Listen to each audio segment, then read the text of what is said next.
घर विकत घेणे परवडत नाही, त्यामुळे एकीकडे ठाणे मुंबईमधील मराठी माणूस बाहेर जात आहे.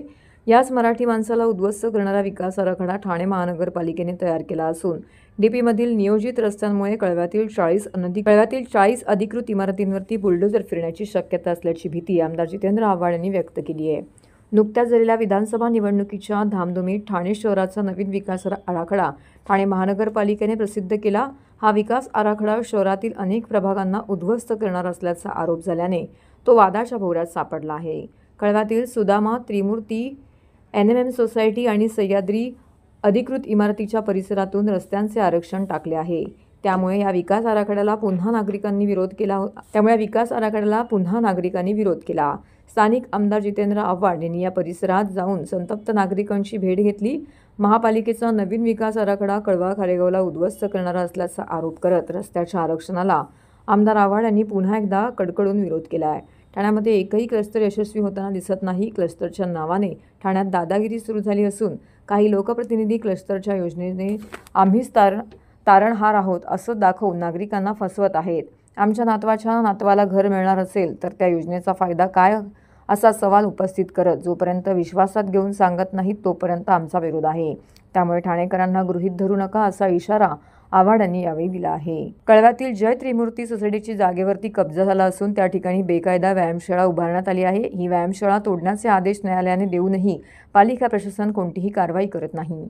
या भागातील स्थानिक नागरिकांनी वारंवार पालिका आयुक्तांना पत्रव्यवहार करून बेकायदा व्यायामशाळा तोडण्यात येत नाही. यावर आमदार जितेंद्र आव्हाड यांनी संताप व्यक्त करत आयुक्त सौरभ राव यांनी पालिकेचे आयुक्त म्हणून काम करावे, एक राजकीय पक्षाचे प्रतिनिधी म्हणून काम करू नये असा सल्लाही आव्हाड यांनी दिला आहे. सोसायट्यांची संयुक्त पत्रकार परिषद, त्याच्यात त्रिमूर्ती आहे, सुदामा आहे, सह्याद्री आहे, NMM आहे आणि अशा वेगवेगळ्या सोसायटीज आहेत. या सगळ्या 1980च्या दशकातल्या सोसायट्या आहेत आणि ह्या सगळ्या प्लॅन पास सोसायटी, महानगरपालिकेची प्लॅन मंजूर असलेल्या अधिकृत सोसायटी आहेत. त्या काही इलिगल नाही. आता नवीन डीपी प्लॅन आला आहे.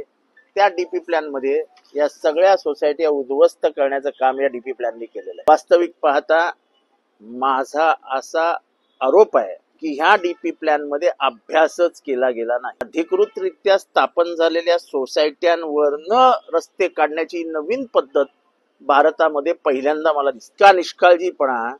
ही सगळी मध्यमवर्गीय मराठी माणसं आहेत जी आपली पुंजी एकदाच वापरू शकते. काय व्यापारी नाहीत की एक फ्लॅट गुजरातमध्ये घेतला, एक फ्लॅट चर्चगेटला घेतला, तिसरा फ्लॅट पुण्यात घेतला, चौथा रो हाऊस महाबळेश्वरला घेतला. यांचं एकच घर असतं. या एका घराचे ठाणे महानगरपालिकेच्या नवीन डीपी प्लॅन मध्ये वाटोळ करून टाकले. वाटोळ अशा पद्धतीने रस्ते टाकले आहेत की ह्या बिल्डिंगी डेव्हलपच होऊ शकत नाही, रिडेव्हलपमेंट होऊच शकत. तर ही सगळी माणसं बघा, त्याच्यातले फार कमी तरुण दिसत आहेत.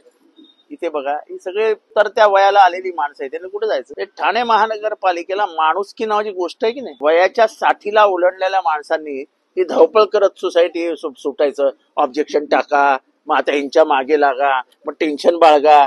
कशासाठी? आपली पुंजी एकत्र करून अधिकृतरित्या घर घेतलेल्या माणसांचा छळ ठाणे महानगरपालिका का करतंय? हे सगळ्या मधनं रस्ते काढलेत. या बिल्डिंग म्हणजे हे रिडेव्हलपमेंट होऊच शकत नाही. आणि प्लॉट छोटे नाहीत. प्रत्येक सोसायटीचा प्लॉट हा 2 एकरच्या वरती आहे. म्हणजे या सगळ्या सोसायटी एकत्र आल्या, जो माझा नेहमीचा प्रयत्न असतो, तर इथे एक सुंदर कॉम्प्लेक्स होऊ शकतं. अर्थात ती मराठी माणसं आहेत, ती काही एकत्र येत नाहीत. तर सुदामाचा ह्याचा किती रे, सह्याद्रीचा किती एकर आहे? 10,000 म्हणजे जवळजवळ 4 एकर.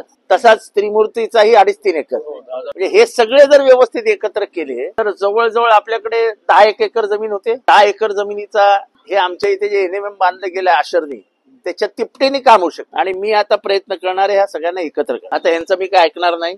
यांनी कितीही प्रयत्न केला तरी ह्यांच्या मध्ये जाऊन हे सगळं एकीकडे कळवा आपलं रूप बदलतंय. म्हणजे मी सांगतो, कळवा आणि पारसिक हे घोडबंदरपेक्षा 2000% चांगलं. 5 मिनिटावर 2-3 मिनिटावर स्टेशन आहे. 3 मिनिटावरती हा रस्ता तर काही मोठा होऊ शकत नाही. कारण का डीपी प्लॅन मध्ये ह्या इथल्या बाजूच्या 40 बिल्डिंगी पाडण्याचा प्लॅन करून टाकलाय. त्या 40 बिल्डिंगी पाडण्याला माझा विरोध नाही. रस्ता मोठा झाला पाहिजे. पुनर्वसन कसे करणार ते आधी सांग. पुनर्वसनाचा प्लॅन शिवाय तुम्ही 40 बिल्डिंगी पाडता त्या मुस्करी समजता. आणि आजही ते इलिगल आहे म्हणून बोंबलता. आज ठाणे महानगरपालिका कळव्याच्या एरियामध्ये हजारो इलिगल बांधकामं चालू आहेत. तुमच्या अधिकाऱ्याच्या मनमर्जीने चालू आहेत. अधिकारी पैसे घेतात आणि इलिगल बिल्डिंग बांधायला देतात. आम्ही तक्रार करून दमलो. शहरात पाणी कमी होत आहे, शहराचे रस्ते कमी होत आहेत, शहराचं पार्किंग कमी होत आहे. कोणाला काय पडली आहे?